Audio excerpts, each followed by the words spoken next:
And welcome to Disney Animation Reviews. Happy 4th of July! I'm Josiah Melky, and I want to show you something. Look at this. See, okay,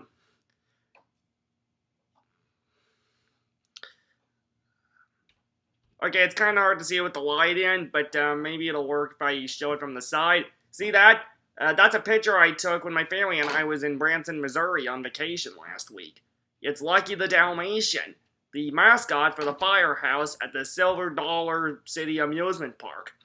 Now, the reason I'm showing you this is today, for Disney Animation Reviews, we're talking about Walt Disney's 17th animated feature film, 101 Dalmatians. If you know me, there's two things that you'll probably remember best about me. I love dogs, and I love Disney feature animation. So naturally, I should like 101 Dalmatians, right? Well, yes, but there's a reason why I like it, and there are reasons I don't like it, so it's really a love-hate kind of thing. Anyway, right after Sleeping Beauty bombed at the box office, Disney needed to do something that was less expensive to keep costs down if they were going to keep Disney feature animation thriving. British author Dodie Smith wrote the book, The 101 Dalmatians, in 1956. Walt Disney read it in 1957 and immediately was entranced by the story and decided to adapt it into a feature film. Smith had always hoped that Disney would make an animated feature based off her book, and she felt he actually improved it when he did the movie version. 101 Dalmatians was first released to theaters in 1961, the same year that Hayley Mills starred in Disney's live-action film, The Parent Trap. Hayley Mills was a childhood sweetheart who was in several live-action Disney films in the 1960s, starring with Pollyanna in 1960, and moving on to films like The Parent Trap and That Darn Cat. 101 Dalmatians was a box office success upon release, and got really good critical reviews. I believe they call it the best reviewed animated Disney film since Dumbo, even though Cinderella had gotten pretty good reviews too. So let's tell the story of 101 Dalmatians, and I'll give you my insight on it. At the start of the film, we're introduced to Pongo, who lives in a London flat with his owner Roger, a musician. Pongo's tired of living the bachelor life, and looks out the window for suitable mates for himself and Roger. When he spots another Dalmatian walking her owner to the park, Pongo takes Roger to the park. There they meet, and there's a few mishaps along the way, but before long, Roger is marrying Anita, the lady from the park, and Pongo is settling down with her Dalmatian, Perdita. They don't have that much money, although they are able to afford a cook and housekeeper, Nanny, who they treat like one of the family, but there's plenty of love they share.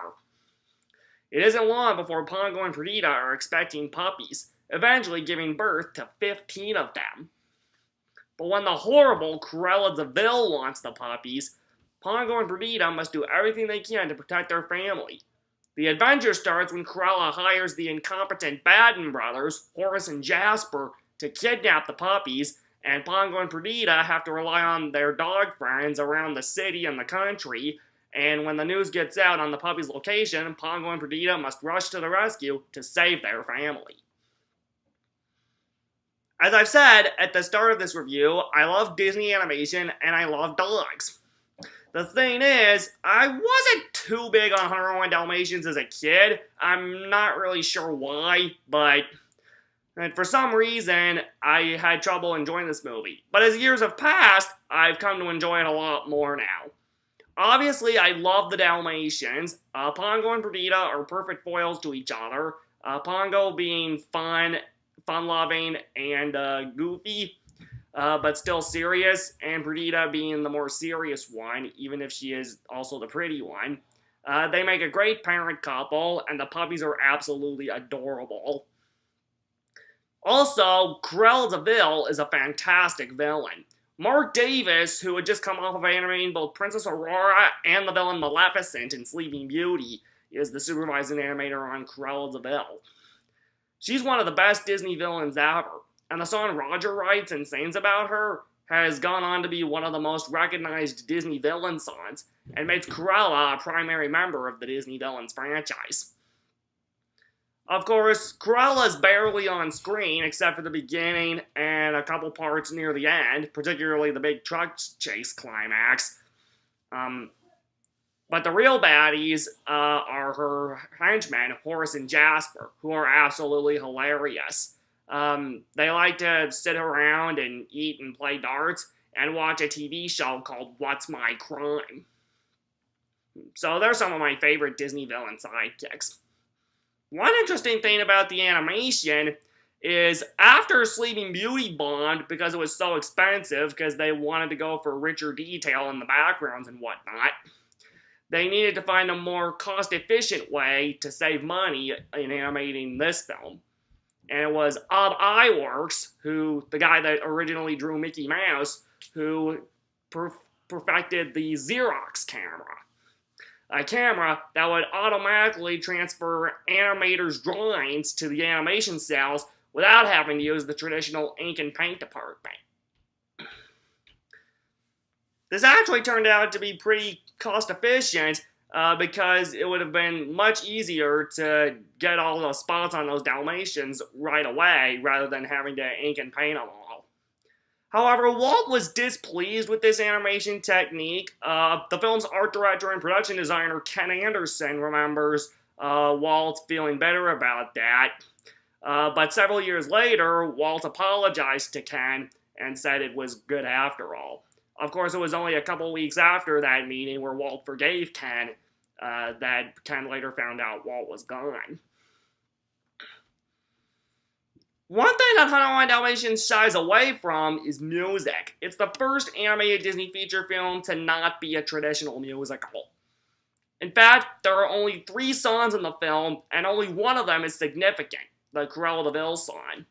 The other 2 are really, really short. There's Dalmatian Plantation, which is only 2 lines that Roger sings at the end, and there's the Canine Crunchies jingle sung by Lucille Bliss, the voice of Anastasia in Cinderella.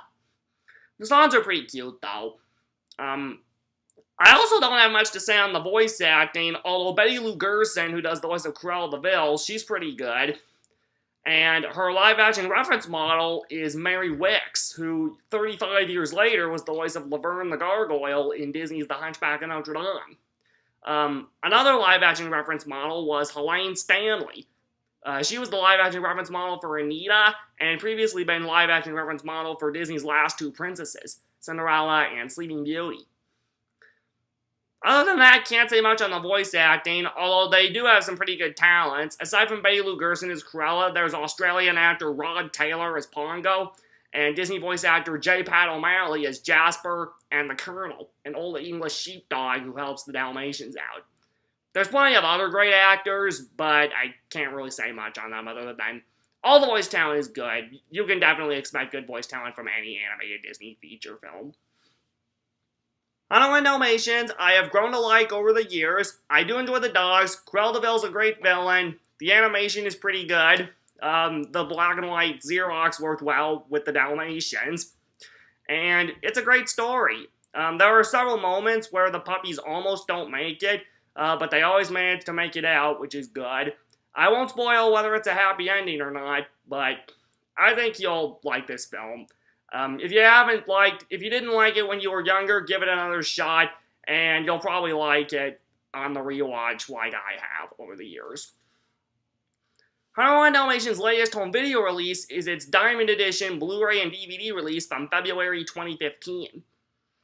With old bonus features like deleted songs, the original trailers for the film, a 34-minute behind-the-scenes feature, and a music video for the Cruella de Vil song performed by Disney Channel star Selena Gomez from Wizards of Waverly Place.